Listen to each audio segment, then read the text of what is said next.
guitar players.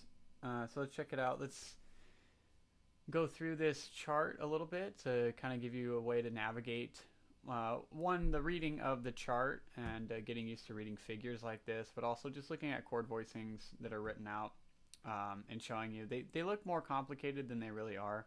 For this chart, I know it looks like I tried to make your life really hard, but for one, the parts are pretty fun to play, and they do lay pretty nicely on the guitar. So they're not too hard to play. They do look kind of complicated on the page, but that's what I'm going to use this video for, is help explain some things to you and show you. And I think it is good to start looking at chords that are stacked more like a piano player would look at them, as opposed to always just reading changes, because this can help us learn our own voicings that we've done before. Like this chord, when we get to this part, these are going to be voicings that you've played before, but you might not recognize them in this format because you're not used to looking at them this way. And so talking about that kind of stuff. So let's start at the beginning. This first line, it is more of like a 12/8 feel, like Afro-Cuban or Afro-Peruvian groove, kind of like a naningo. And so it has some swing to it. And it does lay pretty nicely on the guitar. And this low note right here, which we don't see written too often, but that's the open E string on the guitar. And so the line at the beginning, I'll do it at speed, just the first 4 measures, and then I'll break it down a little bit. So we have...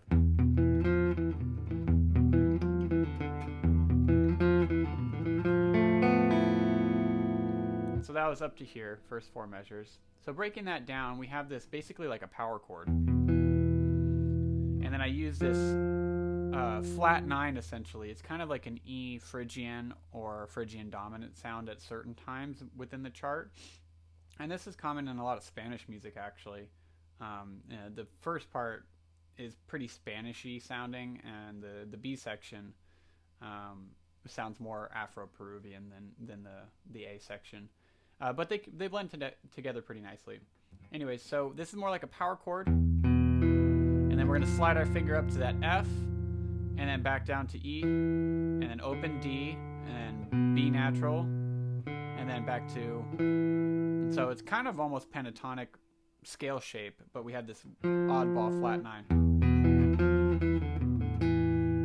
And then the next time we do it, instead of going up to the E, we double up on the D.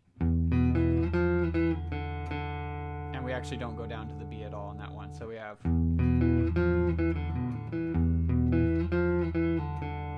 And I'm actually doing a pull-off there.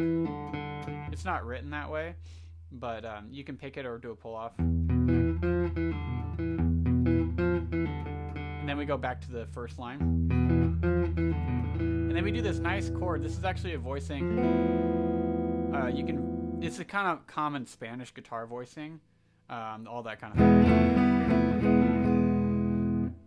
very Spanish guitar sounding, but this is derived from that. And so this is actually kind of like an F major 7. If we did it that way with the C there, it'd be an F major 7, but since we have the B, the open string B, it's a sharp 11 chord, F major 7 sharp 11. And so right here, when you see stuff like this, you'll see this sometimes written this way for guitars. What they're doing is kind of a cascading effect where they're allowing the notes to overlap. So you're really only looking at the top note every time. So it just goes F, A, B, E. You're just letting them overlap, like if we had a sustain pedal on a piano. And so you're just holding them out so they overlap between each other and create some harmony. So we have that, and that alternates. That shows up a lot in the chart. And then there's this figure right here. And so basically the cadence changes a lot. And the cadence is the end of a phrase. So you have this 4-bar phrase, and if you notice, these are all the same. These first 3 bars, it's the cadence that changes every time. And so that's just a fun thing to do to make things sound a little bit more interesting. You have a riff, and then at the end of the riff, you make it a little bit different each time, or every other time, and that creates some variety for your listeners.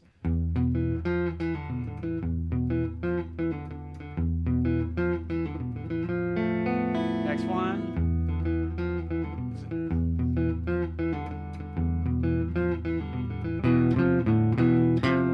And that's just fourths, parallel fourths.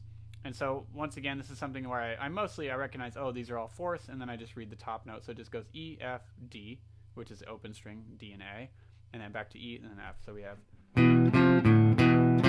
so it gets kind of heavy, rock and roll on that part. And back to the riff.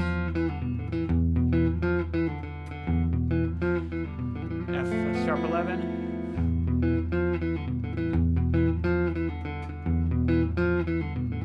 Now this part gets a little, it looks tricky, but it's actually just kind of a cool pattern. We do this fourth interval. We're basically going from here to here to here to here, but we do this like pull off to the open A string. And then we do it here. And it happens kind of quick. And so it has this kind of bouncy feel to it with that low A string happening every time on the triplet. So we have.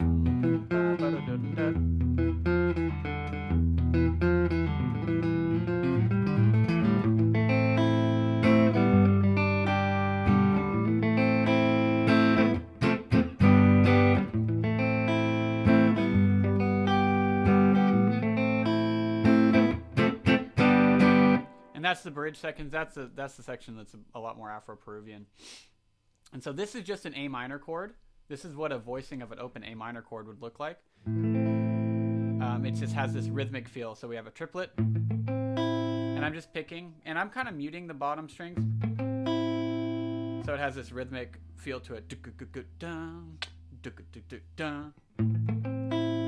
then this is just a G chord.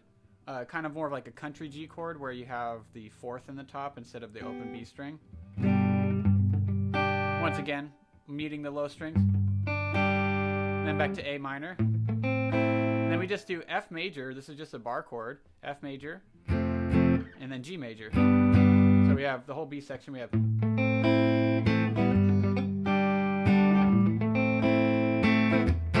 That repeats.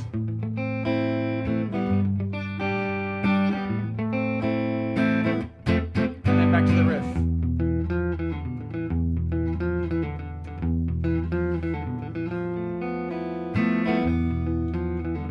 Oh, and that little thing, I know this is sustained. Sometimes I'll throw a little rhythm in there that you don't have to. Whatever you feel like doing. You just.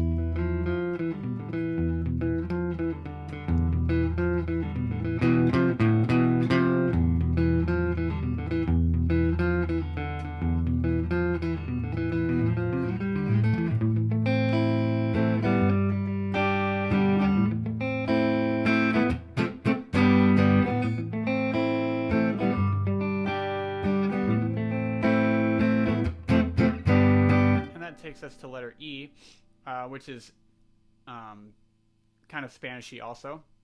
And this is just an open E major chord. That's what it looks like if it was written out on the staff.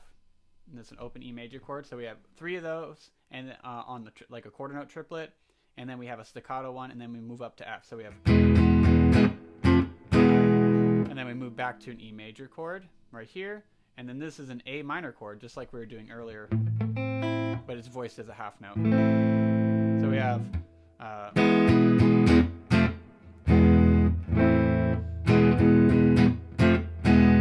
and you just do that 3 times. And then we get to this. Sorry. What is it?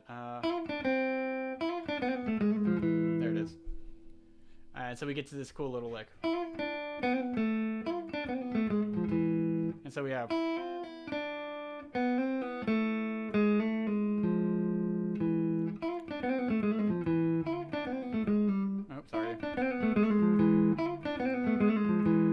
So it's a lot of little quick pull-offs. So if you're having a hard time with it, start with just the first little part. And then this one's a little bit tougher. Or maybe not. I don't know. It depends on your fingers. So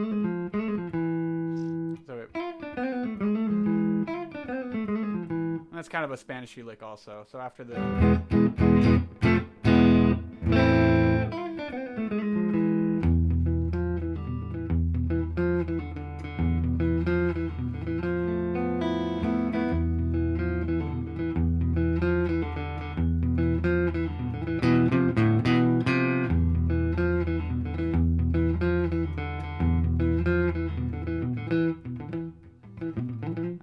part's tricky. So that part, really listen to the recording because even I screw it up. Because it has an interesting rhythmic feel to it. So we have this. Sorry, I already messed it up.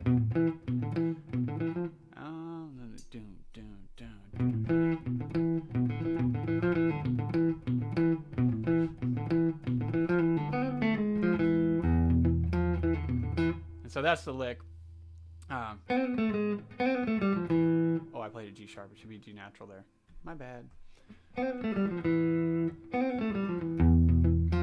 so that one, and I think I'm playing a little up tempo too. It might be a little bit slower tempo wise on the original recording. That one, what you should really do is just listen to the track.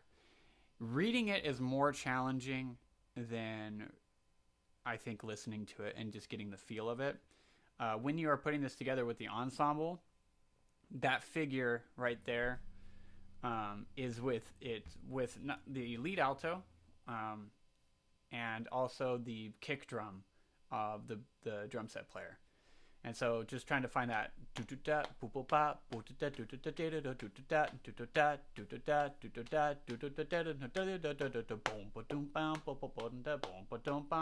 got to really feel that beat, and it's tricky. Luckily, it's a lot of the same notes.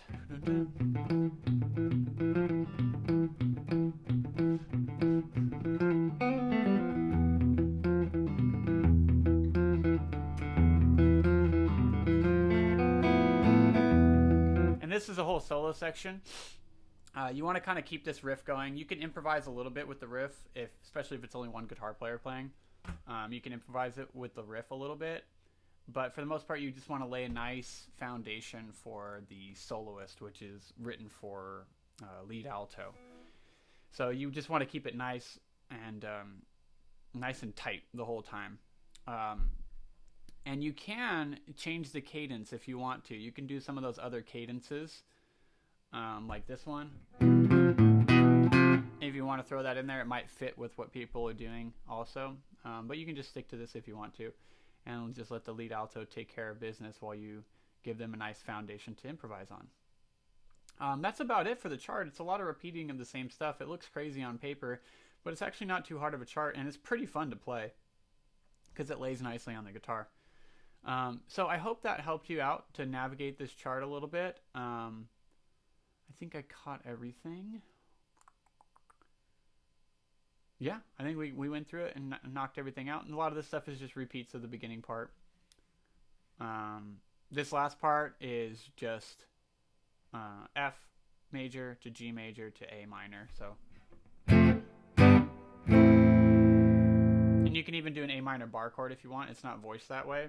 But all that would do would be adding an extra A at the top, which might sound nice. Because it has that kind of resolution of having the root in the top. That one's a little softer of a resolution. It's a little bit more final. And so you can kind of choose and see which one you want to do at the end. Other than that, it's a fun chart. Don't let the notation intimidate you as a guitar player. Get in there and just start learning how to read, man. It's fun and it's not that hard once you really just sit down and do it. I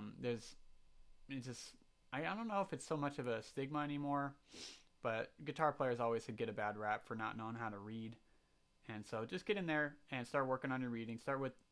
You can start with easier stuff than this, but getting to this level of just being able to like sight read something like this.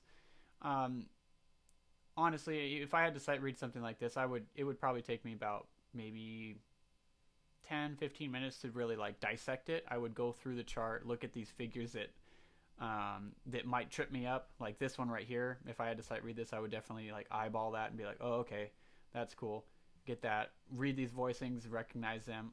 And if I needed to, I might write like a little note, like, oh, that's an F chord, that's a G chord. I might write it in if it's not written in. If I had to like perform it right away or something and I didn't have a lot of time to practice the chart. And so just get in there. Don't be afraid to make some mistakes. Sometimes you make some mistakes. Always check your work. Listen to the recording a lot. That's always the best way to do things. The chart is just a learning aid. It's just there to help you learn the specific notes and rhythms. But use your ears a lot and your eyes. They're both very, very helpful, ears and eyes. And have fun with this chart, and I'll see you on the next video.